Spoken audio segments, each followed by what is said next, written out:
हमारे समाज के लोगों को कुछ बातें कड़वी लग सकती है। आप उन बातों से कितना इत्तेफाक रखते हैं वह आपकी सोच पर निर्भर करेगा। आप चाहे हमें कमेंट्स में गालियां दें, चाहे हमारे अंदर कमी निकालें, उससे कोई फर्क नहीं पड़ता। लेकिन जो सच्चाई है, जो हमारे व्यक्तिगत विचार है, जो स्वतंत्र है, उस पर हम बात करेंगे और जो हमने महसूस किया, जिस जड़ तक हम पहुंचे, उस बात को आपके सामने रखेंगे। क्योंकि बहुत समय हो चुका है, हदें पार हो चुकी है कि मरता क्या ना करता।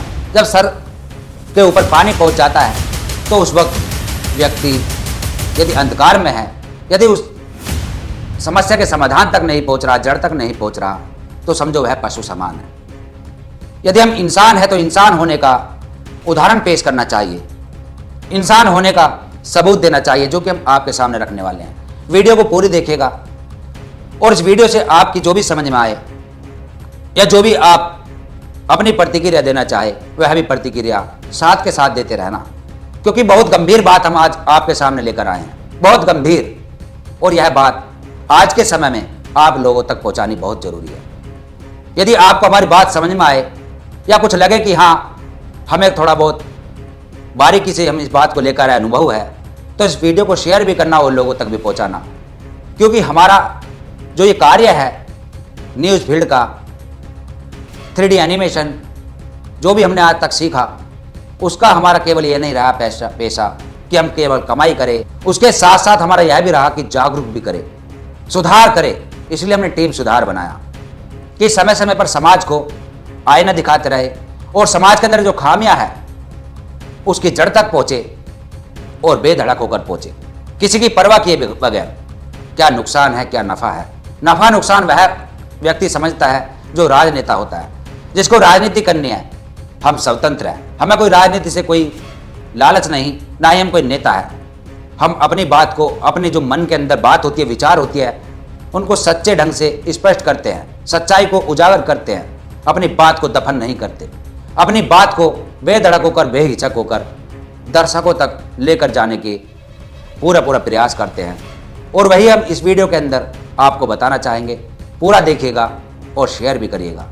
एक बात और समझनी होगी कि नेता बहुत चालाक होता है।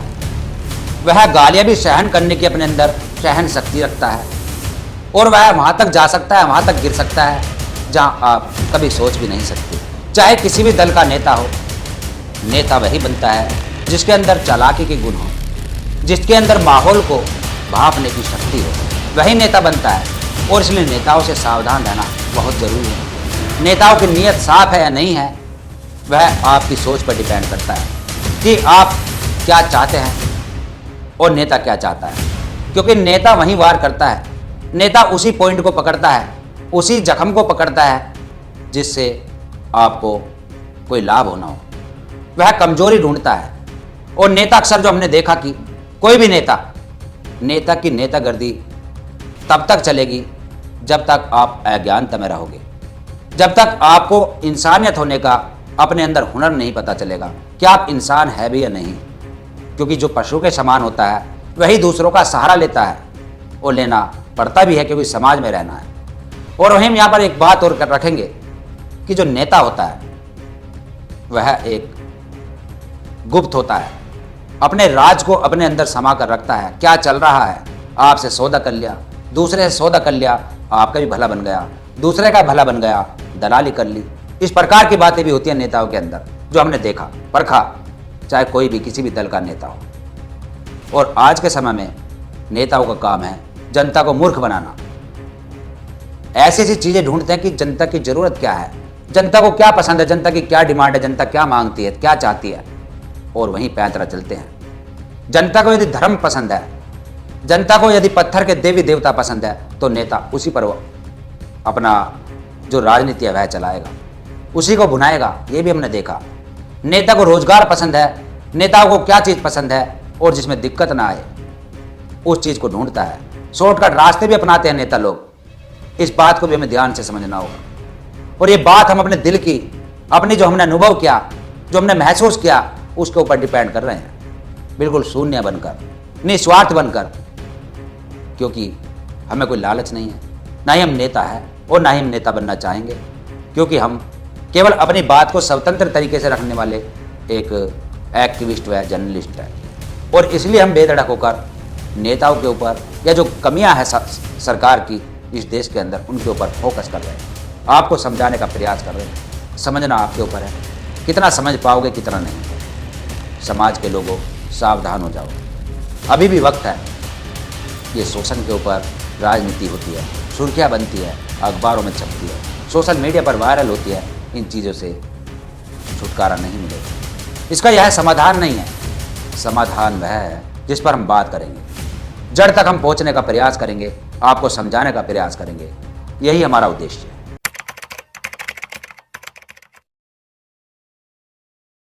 साथियों नमस्कार, जय भीम, सत श्री अकाल, आदाब, सतनाम, सत साहिब। मैं उमेश करुणा और आप देख रहे हैं बहुजन हलचल। तुम अपनी जाति को ऊंची करार देते हो, प्राकृतिक की कारीगरी को नकार देते हो, कभी झुकाते हो सर बुतों को अकीदत में और कभी आदमी का सर उतार लेते हो। ये जातिवाद के ऊपर किसी ने ऐसी पंक्ति लिखी जो कि झकझोर देती है कि जो व्यक्ति अपनी जाति को ऊंची समझता है और दूसरे को नीचा समझता है, नीच समझता है और उसके बाद प्रताड़ित करता है, उन लोगों को आज समझ में नहीं आ रहा है।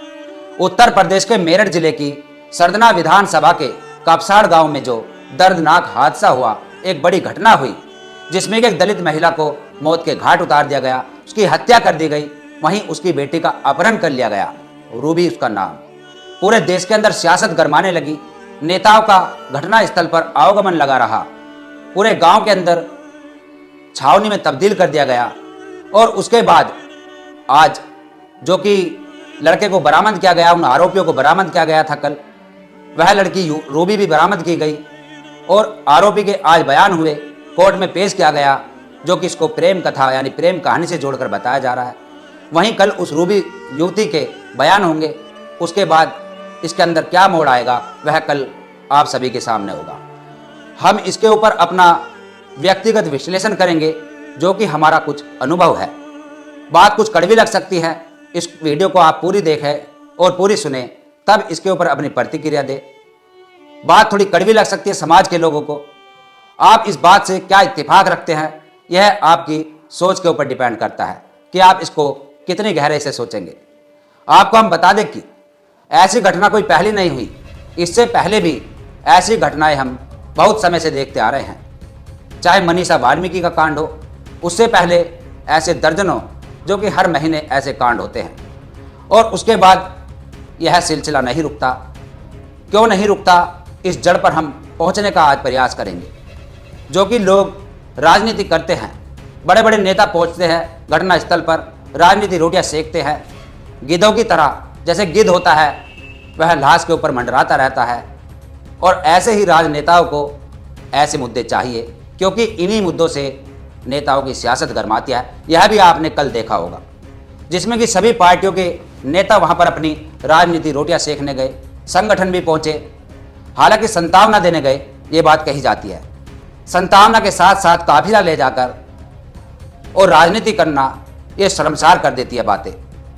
क्योंकि संतावना देना, कहते कि पीड़ित के पास जाकर उस पीड़ित का थोड़ा दर्द हल्का होता है, लेकिन उस दर्द के साथ साथ जख्म भी उतने ही हमने देखे। कोई किस प्रकार की बातें करता है, कोई किस प्रकार की बातें करता है, और मैन मुद्दे की जड़ तक कोई नहीं पहुंच पाता।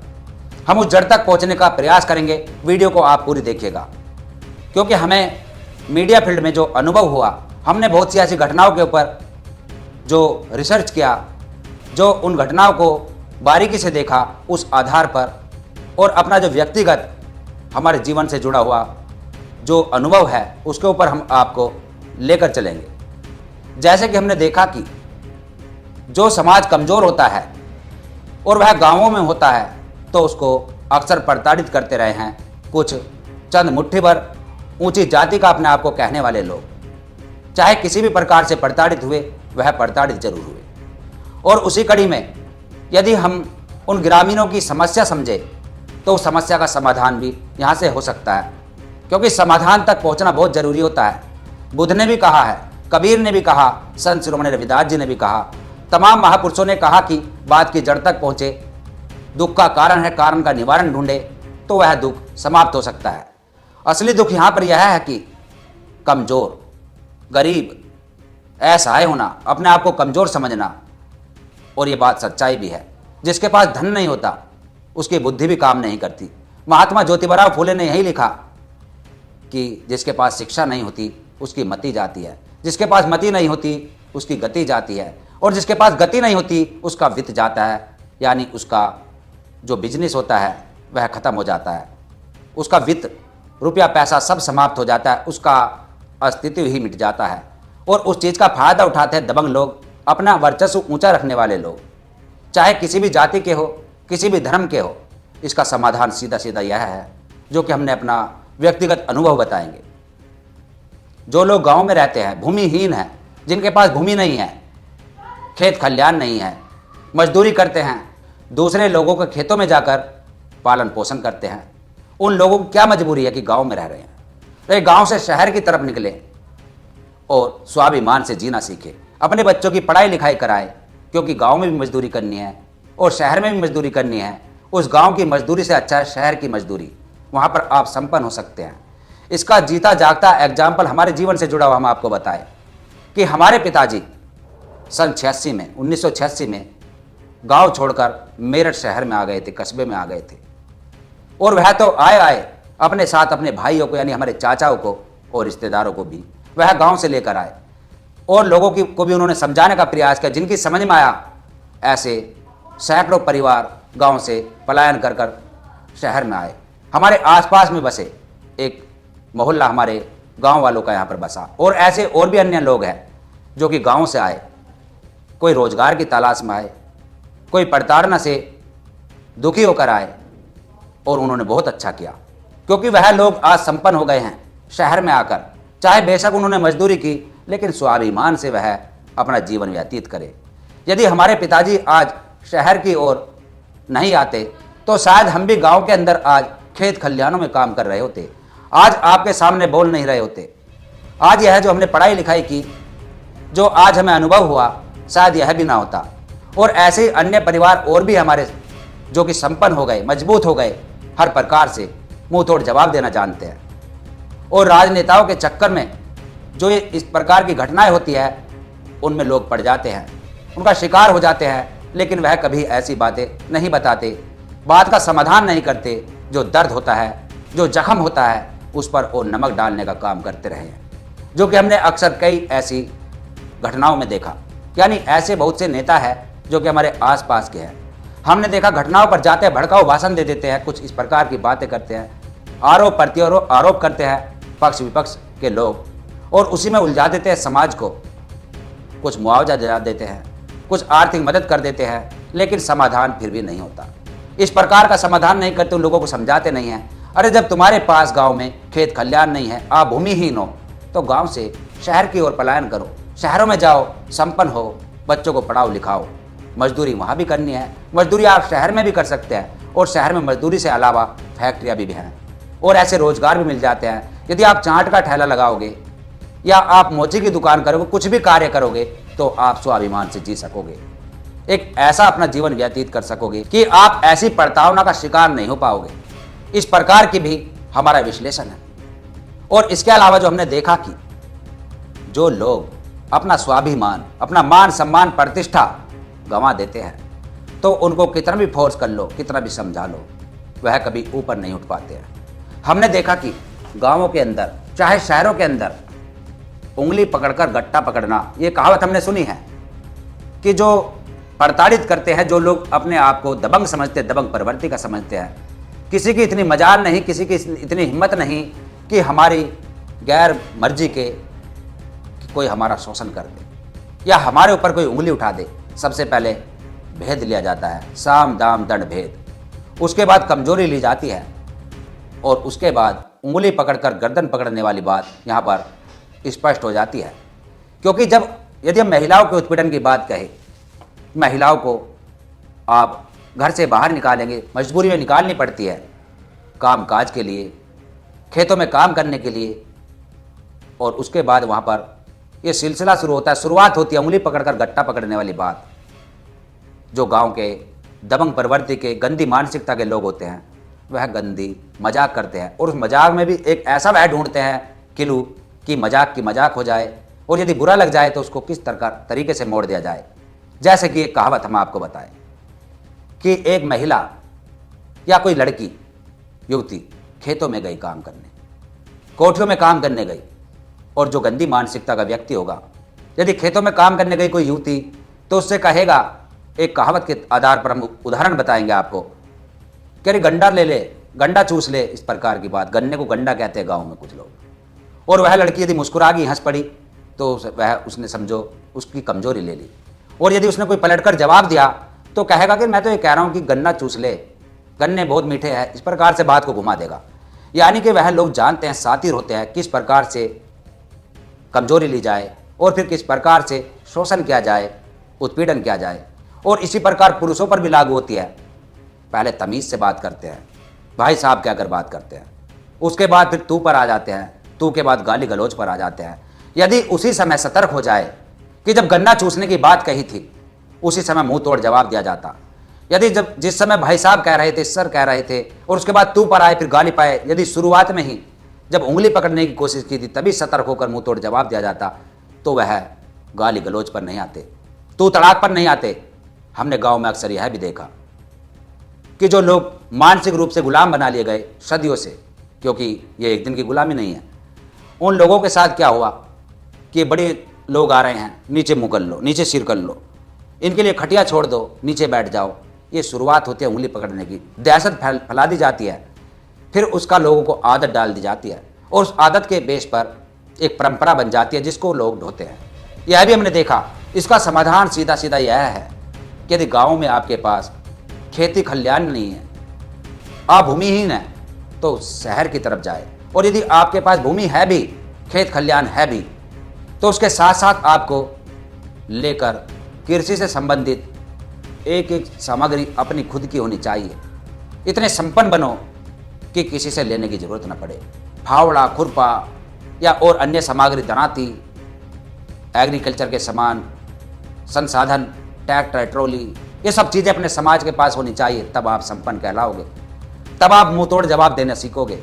यदि लाइसेंस नहीं है आपके पास हथियार का, तो डंडों पर तेल लगा कर रखे होने चाहिए। मुष्टंडे अपने घर के परिवार के लोगों को मजबूत बनाना चाहिए, तो वह लोग गांव के अंदर कभी भी प्रताड़ना का शिकार नहीं हो सकेगा। ऐसे बहुत से गांव हैं, चाहे भले वहाँ दबंग लोग रहते हैं, लेकिन बहुजन समाज के जो लोग जागरूक हुए, जिन्होंने अपने हक अधिकार समझे, वह लोग वहाँ पर भी मुंह तोड़ जवाब देने का काम करते हैं, क्योंकि वह संपन्न हुए।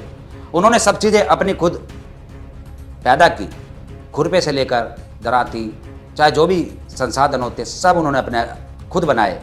खुद उनका पानी का, सिंचाई का जो संसाधन है वह भी उनको ज़रूरत नहीं पड़ती उन लोगों की। और उनकी महिलाएं भी कभी किसी के खेतों में नहीं जाती, किसी के अधीन नहीं होती, इसलिए उनका शोषण नहीं होता है। ये बात थोड़ी आप और गहराई से सोचें। इससे आप क्या इत्तेफाक रखते हैं वह आपके ऊपर डिपेंड करता है। यदि आप हमें गाली दो, गाली गलौज करो, या इस बात को कड़वी लगे, झूठी ठहराओ, तो वह भी आप कमेंट्स में लिखें और वीडियो को पूरा देखें। इसके बाद हम और आगे चलते हैं।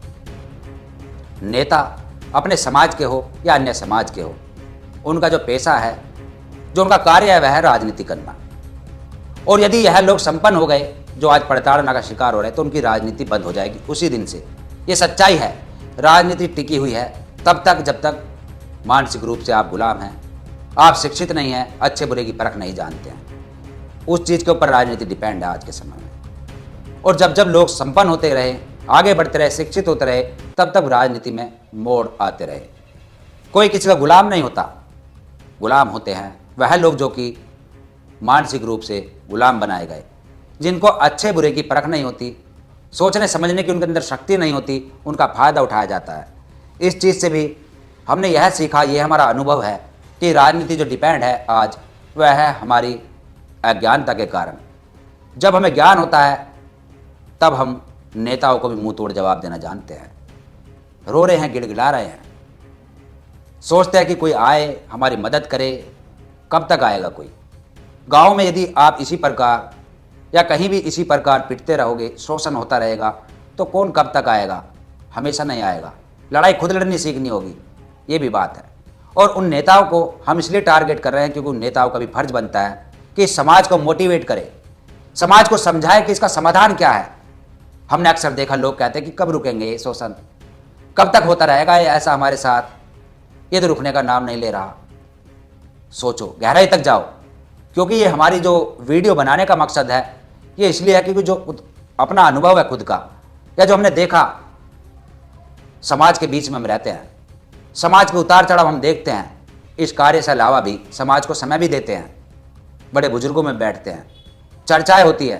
पहले क्या होता था, जो लोग गांव से निकले संपन्न हुए, जो लोग आज भी गांव में भूमिहीन हैं, वह वहीं के वहीं हैं। इस बात से भी हमने यह सीखा कि हम भी आज गांव के अंदर किसी खेत के अंदर छोल रहे होते, किसी खेत में मजदूरी कर रहे होते, यदि हमारे पिताजी या हमारे परिवार के जो हमारे गार्जियन हमें यहाँ ना लेकर आते, शहर में ना लेकर आते, आज हमारी माता जी भी, हमारे घर की महिलाएं भी सभी संपन्न हैं, पढ़ी लिखी हैं, राजनीति में भी अपना वजूद कायम किया, जो कि हम पहले ही बता चुके हैं। हमारी माता जी वार्ड की पार्षद है, जो कि दूसरी बार लगातार बनी, और हमारी माता जी शिक्षित भी है, पढ़ाई लिखाई के क्षेत्र में भी, और उसके अलावा बहुत जानकारी, बहुत नॉलेज है शहर में आकर, क्योंकि शहर में आकर स्वतंत्रता, ऐसा माहौल, सब चीज़ें एक जागरूक करने वाली अहमियत को बढ़ावा देती है। गांव में रहते तो वही रहती सोच, हालांकि गांव खराब नहीं होते, गांव के बुराई नहीं कर रहे, लेकिन उस गांव में रहने का क्या फ़ायदा जहां पर आपके पास गुलामी से अलावा और कुछ ना हो, खेत खलियान ना हो, भूमि ना हो, केवल रहने के लिए हो, गुजर बसर भी आप दूसरों के अधीन हो, तो वहाँ पर कोई फ़ायदा नहीं है। गाँव उनके लिए है जिनके पास खेत खलियान है, गाँव उनके लिए है जिनके पास संसाधन है, वरना तो फिर आप शहर में जाकर छोटी सी जगह में चाहे किराए पर रहकर भी स्वाभिमान के साथ जी सकोगे। यह जो हमारा विश्लेषण था, जो हमने आपको बताया, बारीकी से समझाया कि इसकी जड़ क्या है, समाधान क्या है, इस समाधान तक हम लेकर आए, इस पर आपकी क्या प्रतिक्रिया है, वह प्रतिक्रिया आप कमेंट्स में जरूर दें। और भी बहुत सारी बातें हैं, वीडियो बड़ी हो जाती है, इसलिए इस बात को हम यहीं विराम देंगे, और आगे की खबर देखने के लिए जुड़े रहिए बहुजन हलचल से। जय भीम, जय भारत, जय संविधान, जय विज्ञान। धन्यवाद।